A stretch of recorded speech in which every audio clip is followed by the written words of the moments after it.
ದುಬೈಗೆ ನಿಜವಾಗ್ಲೂ ಕಂಡುಬಿಟ್ಬಿಟ್ಟಿದೆ, ನಜರ್ is real.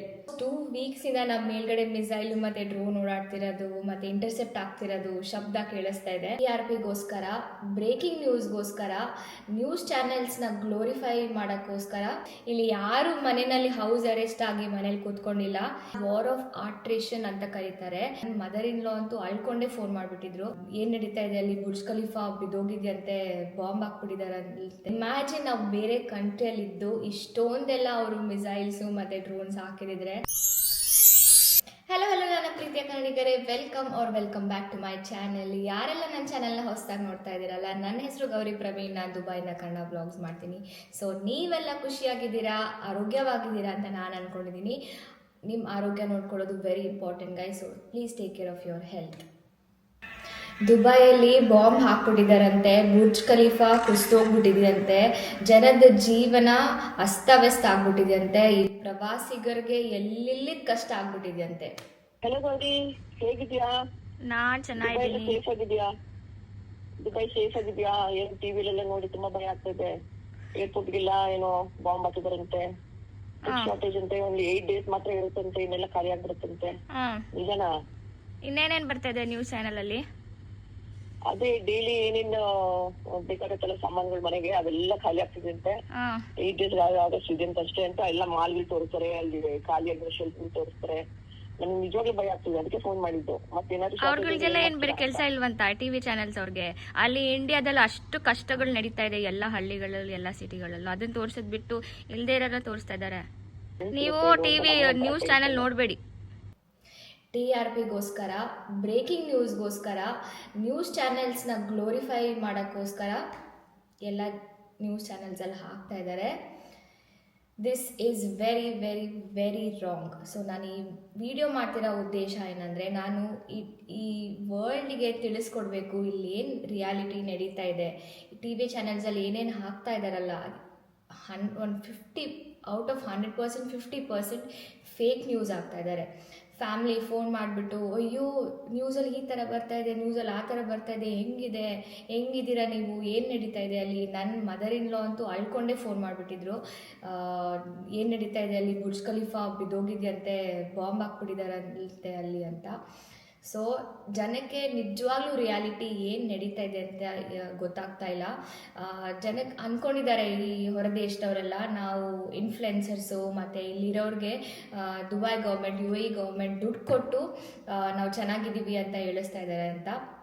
It is 100% fake. But ರಿಯಾಲಿಟಿನ ನಾನು ತಿಳಿಸ್ಕೊಡೋಕ್ಕೆ ಈ ವಿಡಿಯೋ ಮಾಡ್ತಾ ಇರೋದು. ಭಯ ಆಗ್ತಿರೋದು ಸತ್ಯ, ಸೇಫಾಗಿ ಫೀಲ್ ಆಗ್ತಿರೋದು ಸತ್ಯ. ಯಾವ್ದು ಸರಿ ಯಾವ್ದು ತಪ್ಪು ಅಂತ ಡಿಸೈಡ್ ಮಾಡೋದಕ್ಕೆ ಆಗ್ತಾನೇ ಇಲ್ಲ. ಆಲ್ಮೋಸ್ಟ್ 2 ವೀಕ್ಸಿಂದ ನಮ್ಮ ಮೇಲ್ಗಡೆ ಮಿಸೈಲು ಮತ್ತು ಡ್ರೋನ್ ಓಡಾಡ್ತಿರೋದು ಮತ್ತು ಇಂಟರ್ಸೆಪ್ಟ್ ಆಗ್ತಿರೋದು ಶಬ್ದ ಕೇಳಿಸ್ತಾ ಇದೆ. It was one of the most chilling moment ಅಂತಲೇ ಹೇಳ್ಬೋದು. ಅದನ್ನು ಯಾವ ಥರ ವರ್ಣಿಸೋಕ್ಕೆ, ನಾನು ನೋಡಿದ್ದನ್ನು ಹೆಂಗೆ ವರ್ಣಿಸ್ಬೇಕು ಅಂತ ನನಗೆ ಗೊತ್ತಾಗ್ತಾ ಇಲ್ಲ. ಭಯನೂ ಆಗ್ತಾಯಿತ್ತು, ಸೇಫಾಗೂ ಫೀಲ್ ಆಗ್ತಾಯಿತ್ತು. ಯಾಕಂದರೆ Dubai government and UAE government is one of the safest governments in the entire world ಅಂತಲೇ ಹೇಳ್ಬೋದು.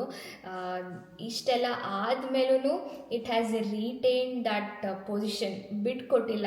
ಜನಗಳದ್ದು safety is there at most priority.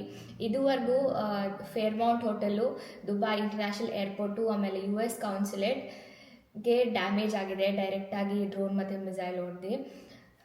ನೀವು ನಂಬ್ತಿರೋ ಬಿಡ್ತಾರೋ, only 3 casualty guys.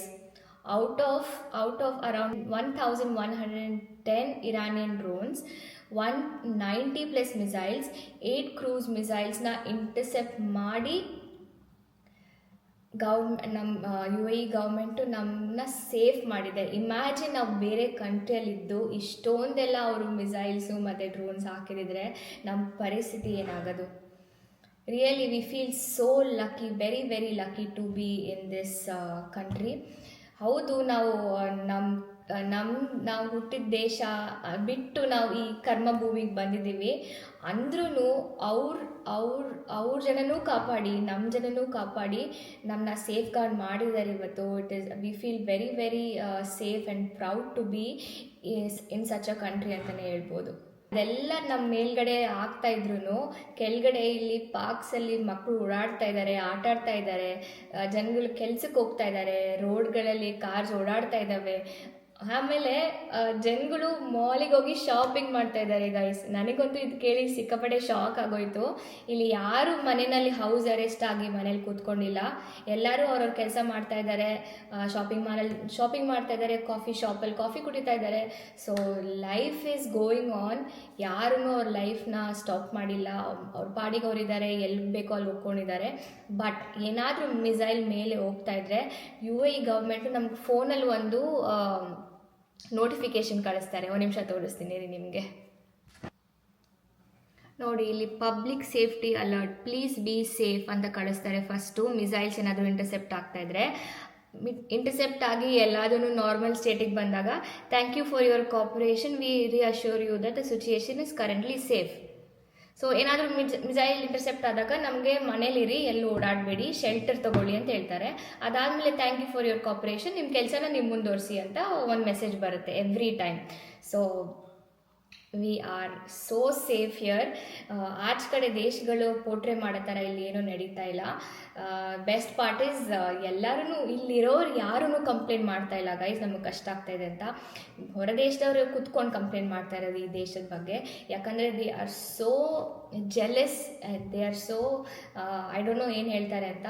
But jealousy UAE government economy ಚೆನ್ನಾಗಿ ನಡೀತಾ ಇದೆ, ಆಮೇಲೆ ಇಲ್ಲಿ ಟೂರಿಸ್ಟ್ ಬರ್ತಾ ಇದ್ದಾರೆ, ಎಲ್ಲ ಚೆನ್ನಾಗಿ ನಡೀತಾ ಇದೆ ಅಂತ ಬೇರೆ ದೇಶಗಳಿಗೆ ಒಂಥರ ಜೆಲಸಿ ಅಂತಲೇ ಅನಿಸುತ್ತೆ.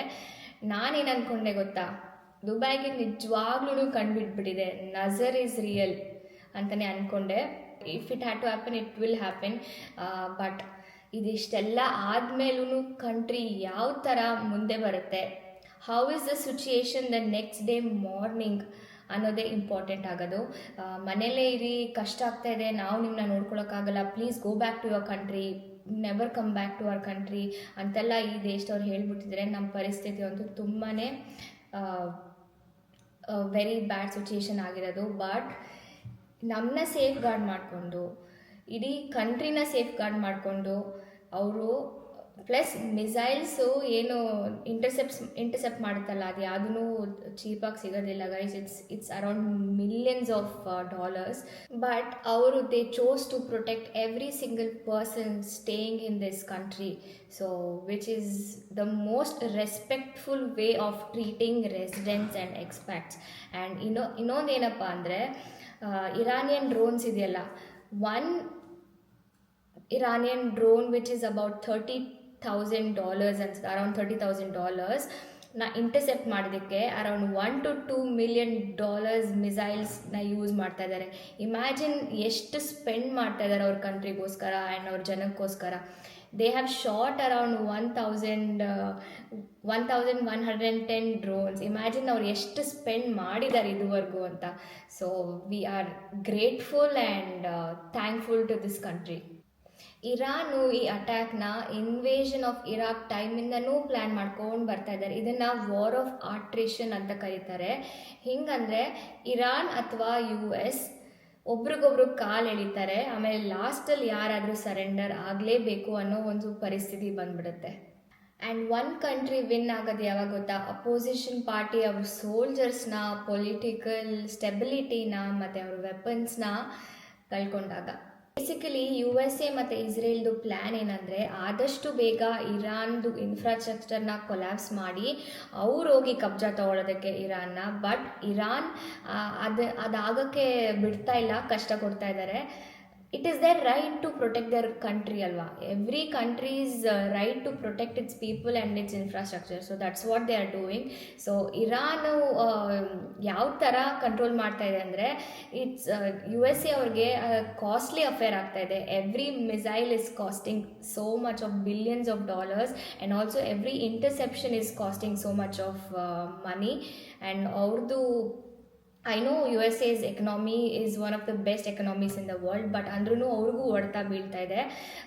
ಇವಾಗ ಟ್ರಂಪ್ ಏನು ಡಿಸೈಡ್ ಮಾಡಿರೋದಂದರೆ, ಅವ್ರದ್ದು ಮಿಲಿಟರಿ ಟ್ರೂಪ್ಸ್ನ ಇರಾನ್ದು ಗ್ರೌಂಡ್ ಲೆವೆಲಿಗೆ ಕಳಿಸೋದಕ್ಕೆ. ಇಷ್ಟು ದಿನ ಮಿಸೈಲ್ಸಲ್ಲಿ ಆಟಾಡ್ತಾಯಿದ್ರು, ಇವಾಗ ಮಿಲಿಟರಿ ಟ್ರೂಪ್ಸ್ನ ಗ್ರೌಂಡ್ ಲೆವೆಲಿಗೆ ಕಳಿಸಿ ಅಲ್ಲಿ ಎಲ್ಲ ಡಿಸ್ಟ್ರಕ್ಷನ್ಸ್ ಮಾಡೋಣ ಅಂತ. But Iran is a mountain region.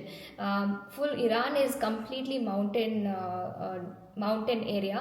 So ಆ ಮೌಂಟೇನ್ ಕೆಳಗಡೆ ಟನಲ್ಸ್ ಮಾಡಿ ಅವ್ರ ಮಿಲಿಟರಿನ, ಅವ್ರ ವೆಪನ್ಸ್ನ ಸೇಫ್ ಗಾರ್ಡ್ ಮಾಡ್ಕೊಂಡಿದ್ದಾರೆ. So it is very very difficult for USA troops to go in and attack them. And also Iran weather conditions is very extreme. And also Iran ಅವರು ಅವ್ರ oil ರಿಫೈನರೀಸ್ನ shut down ಮಾಡಿದ್ದಾರೆ. 20% of world oil is coming from Iran. Strait of Hormuz ಅಂತ ಇದೆ, ಅದೊಂದು passage way oil transfer ಆಗೋದಕ್ಕೆ. So ಅದನ್ನೇ close ಮಾಡಿಬಿಟ್ಟಿದ್ದಾರೆ. So ಅದು ಗ್ಲೋಬಲ್ ಎಕನಾಮಿಗೆ ಸ್ವಲ್ಪ ಹೊಡೆತ ಬೀಳ್ಬೋದು. ಯಾಕಂದರೆ $100 to $150 1 barrel ಆಫ್ ಆಯಿಲಿಗೆ ಚಾರ್ಜ್ ಆಗ್ಬೋದು. You never know, that is also very expensive. So neighbouring ಸ್ಟೇಟ್ಸ್ಗೆ, ನೇಬರಿಂಗ್ ಕಂಟ್ರೀಸ್ಗೆ ಹೊಡ್ತಾ ಬೀಳುತ್ತೆ ಇವ್ರುಗಳೇನಾದರೂ ರಿಸಾಲ್ವ್ ಮಾಡಲಿಲ್ಲ ಅಂದರೆ. ಪಾಪ ಇನ್ನೋಸೆಂಟ್ ಕಂಟ್ರೀಸ್ ಏನು ಮಾಡಿರ್ತಾರೆ ಪಕ್ಕದ ಕಂಟ್ರೀಸು, ಸೊ ಅವ್ರಿಗೆ ಹೊಡ್ತಾ ಬೀಳ್ತಾ ಇದೆ. So if Trump and Israel and Iran do not resolve this problem, it's going to be very difficult for all of us in the world. So ಆದಷ್ಟು ಬೇಗ ರಿಸಾಲ್ವ್ ಆಗಿ, ಆದಷ್ಟು ಬೇಗ ವರ್ಲ್ಡಲ್ಲಿ ಪೀಸ್ ಬರಲಿ ಅಂತ ಎಲ್ಲರೂ ಪ್ರೇ ಮಾಡೋಣ. Because world needs a lot of good things. World needs peace and good people. So let us just hope good and pray for it. ಇವತ್ತು as on today 7th March 2026 ಇರಾನ್ದು president ಒಂದು press ಮೀಟಲ್ಲಿ ಹೇಳಿದ್ದಾರೆ, we will stop attacking our neighbouring countries like Turkey, ಆಮೇಲೆ Azerbaijan, UAE, ಆಮೇಲೆ other neighbouring countries, if the neighbouring countries do not attack us back. ನಾವು attack ಮಾಡೋದು ನಿಲ್ಲಿಸ್ತೀವಿ, but ನಮ್ಮ neighbouring countries ನಮಗೇನು ಅಟ್ಯಾಕ್ ಮಾಡಬಾರ್ದು. ಏನಾದರೂ ಅಟ್ಯಾಕ್ ಮಾಡಿದ್ರೆ ಮತ್ತೆ ನಾವು ಮಿಸೈಲ್ಸ್ ಹಾಕೋಕ್ಕೆ ಸ್ಟಾರ್ಟ್ ಮಾಡ್ತೀವಿ ಅಂತ. So I hope everything will become normal. ಆಗಲೇ ಲೈಫಲ್ಲಿ ನಮಗೆ ಎಷ್ಟೊಂದು ಪ್ರಾಬ್ಲಮ್ಸ್ ಇರುತ್ತೆ ಸಾಲ್ವ್ ಮಾಡೋದಕ್ಕೆ. ಇದನ್ನೊಂದು ನಾವು ಈ ಸಿಚುಯೇಷನ್ ನಮ್ಮ ಕಂಟ್ರೋಲಲ್ಲಿಲ್ಲ, it is under government's control. So ನಮಗೆ ಏನು ಕಂಟ್ರೋಲ್ ಮಾಡೋಕ್ಕಾಗುತ್ತೋ ಮಾತ್ರ ಅದನ್ನ ಕಂಟ್ರೋಲ್ ಮಾಡ್ಬೋದು. ಈ ಥರ ಸಿಚುಯೇಷನ್ಸ್ ಬಂದಾಗ, ಪ್ಯಾಂಡಮಿಕ್ ಎಲ್ಲ ಬಂದಾಗ, ಇಟ್ಸ್ ವೆರಿ ಡಿಫಿಕಲ್ಟ್. ಜಸ್ಟ್ ನಾವು ಪ್ರೇ ಮಾಡಬೇಕು, ಆಮೇಲೆ we should hope for good. And also guys, ಎಲ್ಲೋ ನಾನು ಕೇಳ್ಪಟ್ಟೆ ಮತ್ತು ಓದಿದೆ, ಇರಾನ್ ಅವ್ರಿಗೆ ಇಂಡಿಯಾ ಕಂಡ್ರೆ ತುಂಬಾ ಇಷ್ಟ ಅಂತೆ. ಇರಾನ್ದು ಪ್ರೆಸಿಡೆಂಟ್ ಅಲ್ ಖಮೀನಿ ಇದ್ನಲ್ಲ, ವಿಚ್ ಈ ರೀಸೆಂಟಾಗಿ ಟ್ರಂಪ್ ಮಿಸೈಲ್ ಹಾಕ್ಬಿಟ್ಟು ಅವನು ಎಕ್ಸ್ಪೈರ್ ಆದ್ನಲ್ಲ, ಸೊ ಅವನು ಹೇಳಿದ್ನಂತೆ, I think 2021 2022 I love India, I love Indian people ಅಂತ. ಸೊ ನನಗೆ ಅದನ್ನು ಓದಿ ಕೇಳಿ ತುಂಬಾ ಖುಷಿ ಆಯಿತು. Because our prime minister is so strong, so able to make such good connections in entire world. So we are thankful to our Prime Minister Modi, and also thankful to UAE government for safeguarding us in the best way possible. So ಅಷ್ಟೇ guys, ನಾನೇನು ಹೇಳೋಕ್ಕೆ ತಲೆಗೆ ಬರ್ತಾ ಇಲ್ಲ. I hope I conveyed everything in the best possible way. We are safe here, nothing to worry. ಆಮೇಲೆ ನಮಗೆಲ್ಲ facilities ಸಿಗ್ತಾ ಇದೆ, ಏನೂ ನಾವು ವರಿ ಮಾಡಬೇಕನ್ನೋದೇ ಇಲ್ಲ. ಆ್ಯಂಡ್ ಆಲ್ಸೋ ಯಾರೆಲ್ಲ ನನ್ನ ವೀಡಿಯೋ ವಾಚ್ ಮಾಡ್ತಾ ಇದ್ದೀರಾ, UAEಯಲ್ಲಿದ್ದೀರಾ, ದುಬೈಯಲ್ಲಿದ್ದೀರಾ, please be safe and take care of yourself, and we will also take care of ourselves. Thank you for watching my video. ನಿಮ್ಗೇನಾದರೂ ಈ ವಿಡಿಯೋ ಹೆಲ್ಪ್ಫುಲ್ ಅನಿಸಿದರೆ ಅಥವಾ ನಿಮ್ಗೇನಾದರೂ ಒಂದು ನಾಲೆಡ್ಜ್ ತಲುಪಿದರೆ, please like, share and subscribe. Because ಅದು ನನಗೆ motivation ಸಿಗುತ್ತೆ ಇನ್ನೂ ಒಳ್ಳೆ ಕಾಂಟೆಂಟ್ ಪಬ್ಲಿಷ್ ಮಾಡೋದಕ್ಕೆ ಈ ವರ್ಲ್ಡ್ಗೆ. Thank you so much. Bye bye.